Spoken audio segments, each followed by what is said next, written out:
The annual way too early record prediction of the Buffalo Bills coming right up on today's edition of the Dom Mafia Show. Yo ho ho, Bills Mafia. Welcome to yet another edition of the Dom Mafia Show. As always, your host, Dan Mitchell. Say that you're new here. My name is Dan Mitchell, and I regularly put out videos about the Buffalo Bills and the NFL in general. If that is your cup of tea, I highly recommend subscribing to this channel, and as always, smashing the ever-living out of that like button. So the NFL schedule is literally about to be dropped any day now, and while I know that all of us are sitting at the edge of our seats to find out where we're playing in London, how much tickets are going to be this year, how many paychecks we're going to be dropping on not only new merch, but also going to watch our beloved Bills play home or away.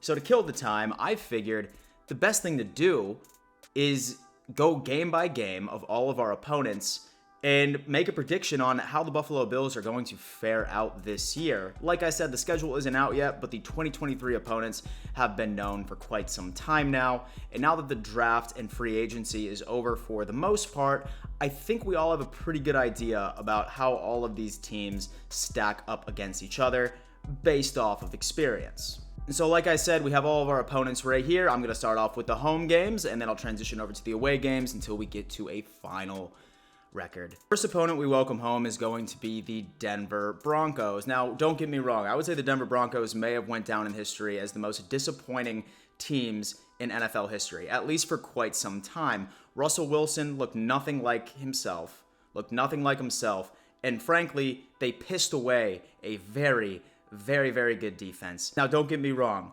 Since Sean Payton is back, I really think that he's going to be able to get the most out of Russell Wilson. It's funny because Team 3 is no longer allowed to be anywhere near the facility. I think that Sean Payton's really going to turn this offense around. They still have a lot of youth in that category, and I see them having a bounce back year. However, they are going into Buffalo. I think that there's a bit more continuity as far as coaching staff, as far as personnel. I see the Buffalo Bills winning this game. At this point, I just see them as the better team. Second opponent, we go up against the Las Vegas Raiders. I would say that last year there was a lot of hype around this team with Devontae Adams going there. Everyone thought that they were going to be pretty heavy contenders. Frankly, that entire division, the AFC West, was supposed to be heavy contenders, but that was not the case. Derek Carr just couldn't seem to get it done. He was just doing enough and really was just a game manager.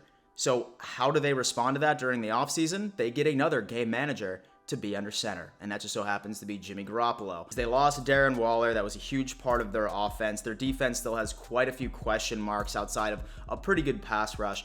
I see the Buffalo Bills absolutely destroying the Raiders this year. Number 3, I have the Dallas Cowboys. It is going to be very interesting to see Bills Mafia and the Cowboy fan nation being in the exact same area prior to this game. I have a feeling this has a very good opportunity of being a primetime game, whether or not it's Thursday night, Monday night, or a Sunday night showdown. And so I have to give the Cowboys credit. I still think that they are a threat in the NFC. I still think they have a massive opportunity to rise up to the top of the NFC East this year just because of Philly's sort of overhaul of their defensive line. I know that they had a great draft. I know that they stocked up their defensive line with a bunch of youth, but they're still rookies. This isn't about the Eagles. What the f am I talking about? I think the Cowboys are going to dominate the NFC East. I still think Dak is a bit inconsistent. I feel like he's a stat patter. And so I feel like he just can't win those games that are most important, especially against opponents that are right around their wheelhouse with talent. I have the Buffalo Bills winning this game as well. Next up, we have the New York Giants. Brian Daboll's revenge. I probably wouldn't even call it revenge. I think that we left on good terms with this guy. Very happy for this man. He literally ended up going over to the Giants and made Daniel Jones play well enough where he was grossly overpaid this offseason. Saquon Barkley ended up coming back. Very integral part of that offense. He blew up when everyone was saying that he was going to be washed up. Wasn't who he used to be. But overall, you have to tip your hat to Brian Daboll, and I think that he's going to take this team pretty far again this year, just based off of my experience. I think Daboll's the man. However, I see the Buffalo Bills winning this game as well. Next up, the Jacksonville Jaguars. Listen, man, everyone is sleeping on this team. This team is going to be a shoo-in for the AFC South. There is absolutely no way that you could convince me otherwise. I think Trevor Lawrence is going to be a part of the MVP conversation. I really think he's going to hit his stride. Calvin Ridley is coming back. Of course, you have Travis Etienne. who is an absolute stud of a running back. Still have Christian Kirk, who had an absolute baller of a year. Zay Jones, who finally remembered how to play football. That's a pretty damn sick offense, I'm not going to lie to you, especially once you include their offensive line. Defensively, they've always been good. They're going to be a force. This is going to be a close game, but I do see the Buffalo Bills coming out on top due to home field advantage and just due to the fact that I have complete and utter confidence in our secondary being able to contain that receiving corps. Sixth game of the season, we are going up against the Tampa Bay Buccaneers, the Tom Brady-less Tampa Bay Buccaneers. Now, who's going to be their quarterback? Is it going to be Baker Mayfield? Or is the world going to be shocked and Kyle Trask ends up putting Baker back on the bench? I mean, maybe it wouldn't be that surprising at this point.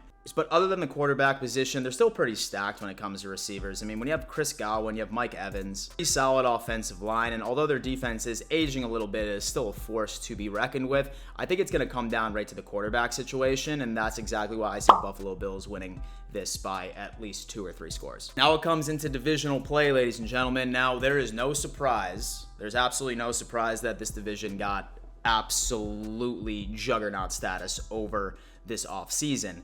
And spoiler alert, some of you are probably going to be mad on some of these takes, but my job is to be as realistic as humanly possible, although that in my heart, I am a biased Bills fan, and I think there is a way that we can win every single one of these games.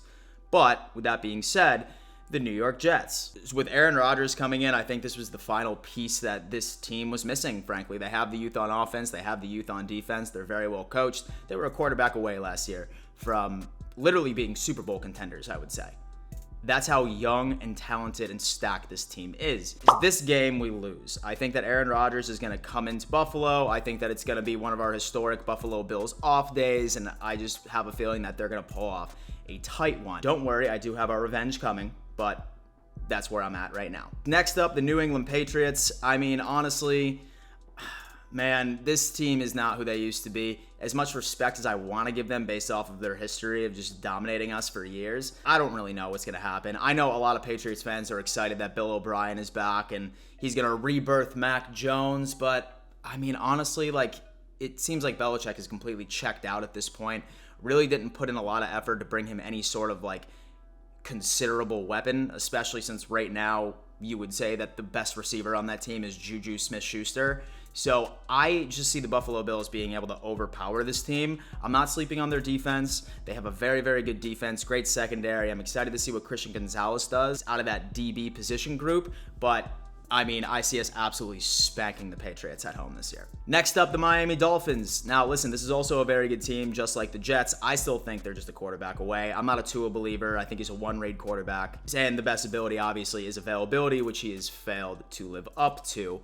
I see us beating the Dolphins at home, but rest be assured, their defense is still absolutely sick. With the addition of Jalen Ramsey, I think Holland is going to have an absolute crazy-ass year going into it, and then just overall their defensive line. But they refuse to address their offensive line issues, especially when protecting Tua was allegedly supposed to be their biggest concern this offseason. I have us winning this game, but just because it was at home. Stay tuned on the second matchup. Right before we get to the away games, I did want to give a giant shout out to today's sponsor, and that just so happens to be the Manta sleep mask. Now, let me tell you what, I'm typically a night owl when it comes to really anything YouTube or content creation. I'm up to 12, 1, or 2 a.m. in the morning, and so when I attempt to go to bed, I can't. My mind's still going a million miles a second. I get distracted very easily, even by the dimmest lights. But until I ended up finding this Manta sleep mask. This right here is one of the most comfortable face masks I think I have ever put on in my entire life. The cup holders around your eyes don't mess with your eyelashes or anything, and it really allows you to get into that REM sleep category.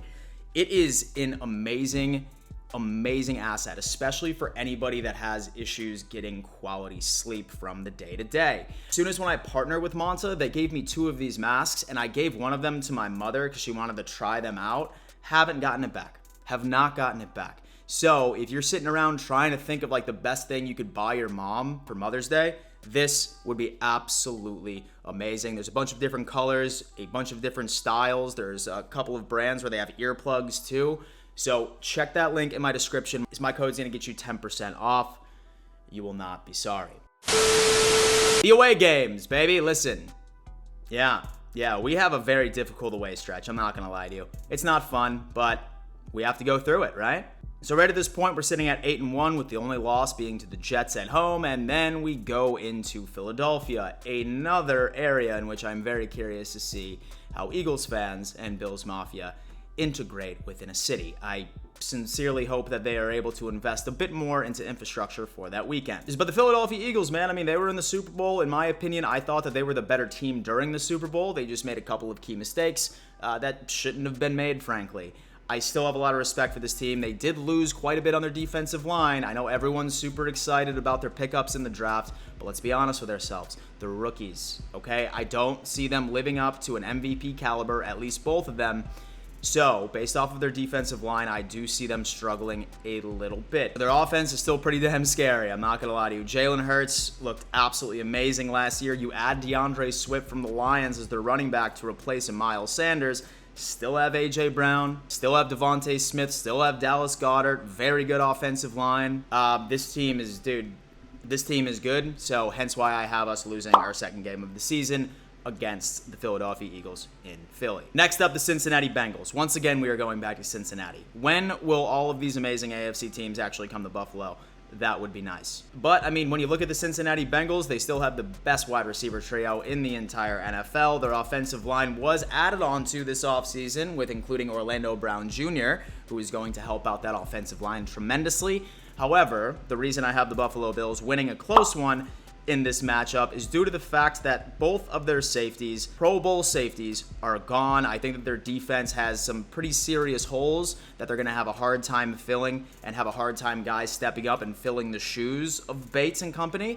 I do see the Buffalo Bills winning this game due to the fact that I think Cincinnati's defense is not going to be nearly where they used to be. And I love the fact that Hyde and Poyer will be back in that backfield. Hopefully with Trey White coming back to 100%. And then Kyer Elam entering in his sophomore year. Very confident that this is going to work out. Next up, the Washington Commanders. Sam Howell, decent offense, pretty good defense. This is going to be a smoke. I mean, honestly, why the hell would I, even go into further analysis on this? I love Ron Rivera. I think he's a great coach. And so I'm happy for Washington that they finally got rid of Dan Snyder and they have new ownership. It's all good. They're still a couple of years away. And I just see the Buffalo Bills absolutely steamrolling these guys. I could be wrong. The Bills could go out there and just absolutely lay an egg during one of these games where we're supposed to win, but it is what it is. Now, coming off of a Super Bowl year, you look at the Kansas City Chiefs depth chart, and there's no way in hell that you think that they would be as good as they were last year or the years before. However, Patrick Mahomes continues to prove everybody wrong. Don't get me wrong, right now their number one receiver is MVS. And then Kadarius Toney and Sky Moore are their wide receivers 1, 2, and 3. But of course, you always have Travis Kelce, who is probably the most open tight end ever to play the game of football. Losing out on Orlando Brown Jr. on the offensive line is certainly not good for them and Patrick Mahomes. But luckily, the fact that he's a mobile quarterback, Pat Mahomes is just that sort of quarterback that is going to make anybody that he is throwing the ball to be able to make plays. I like Isaiah Pacquiao. I think that he's also going to have a very, very good second year. Never count the Chiefs out. Never count the Chiefs out on this one. But since it is the regular season, and since we do very well against the Chiefs in the regular season, I am saying that we beat the Chiefs. Next up, the Los Angeles Chargers. And so don't get me wrong, I was very happy for the 4 Los Angeles Chargers fans that exist out there that they finally ended up making the playoffs under Justin Herbert. And I thought they were steamrolling the Jacksonville Jaguars last year in the playoffs, until they didn't. Until they absolutely choked the biggest playoff choke in recent memory from there and out. Now, this team is known for being plagued with injuries each and every single season. It's unfortunate, but it is what it is. I like Justin Herbert. I think he's going to have a very good season this year. If their defense can somehow miraculously stay healthy, they have one of the best pass rushes and one of the best secondaries in the entire league. But these injuries just don't seem to be slowing down anytime soon. And I'm just going based off of probability. Is it a training staff issue? Is it just sheer bad luck? I don't know. But even with a healthy squad with Keenan Allen, Mike Williams, Justin Herbert, Austin Eckler, this team is going to be a thorn in our side. So with that being said, I see us losing to the Los Angeles Chargers. Next up is the New York Jets in MetLife, another close game. This is going to be hard fought. I think that our defensive line is really going to be able to get to Aaron Rodgers. Hopefully this is toward the end of the season when Von Miller is back. I think our secondary is going to do tremendous.